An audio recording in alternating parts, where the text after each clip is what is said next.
tous et bienvenue pour ce nouveau point macroéconomique de Shine Capital. Aujourd'hui, nous allons vous proposer comme chaque mois les principaux enseignements que l'on peut extraire de notre méthode Digital Top-Down.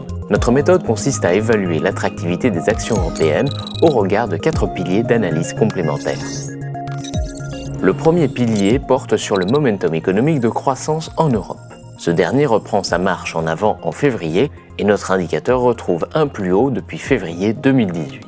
Nous nous attendons par ailleurs à ce qu'il poursuive son redressement dans les prochains mois car la crise sanitaire aura une fin qui se matérialisera par une reprise économique puissante et les effets de base sont très favorables. Le marché action, comme on peut l'observer sur le graphique, évolue en cohérence avec le momentum économique européen et pourrait continuer de tirer profit d'une recovery de l'activité, tout comme le segment les plus cycliques du marché. Le deuxième pilier porte lui sur la politique monétaire mise en œuvre par la BCE. Cette dernière est très accommodante et le regain récent de l'inflation fait baisser les taux réels et favorise la bonne diffusion de la politique monétaire.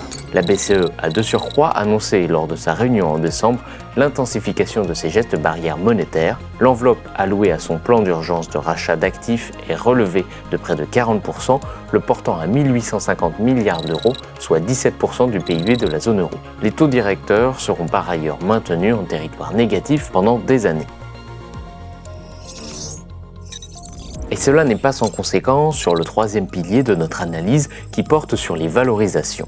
Dans un contexte où les taux sont très bas, voire négatifs, la notion de valorisation est clé. La prime de risque du marché action européen reste attractive car supérieure à la moyenne observée depuis 20 ans.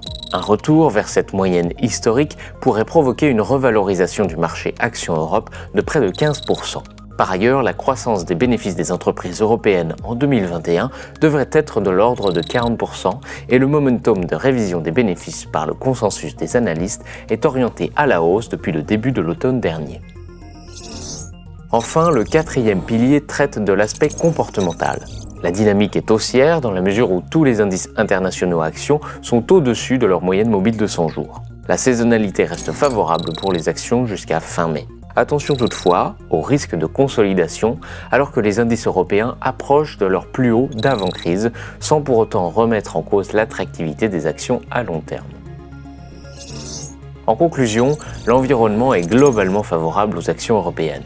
Le momentum économique devrait bénéficier des effets de base liés au creux d'activité de 2020 et du déploiement du vaccin. La Banque centrale inonde le système financier de liquidité, la faiblesse des taux justifie une revalorisation profonde. Enfin, la dynamique des marchés reste haussière. Ne reste plus qu'à franchir le palier technique important des plus hauts de 2020. Voilà, vous savez désormais tout de l'actualité macroéconomique. On se retrouve dans un mois pour vous présenter le prochain point macroéconomique avec Shine Capital.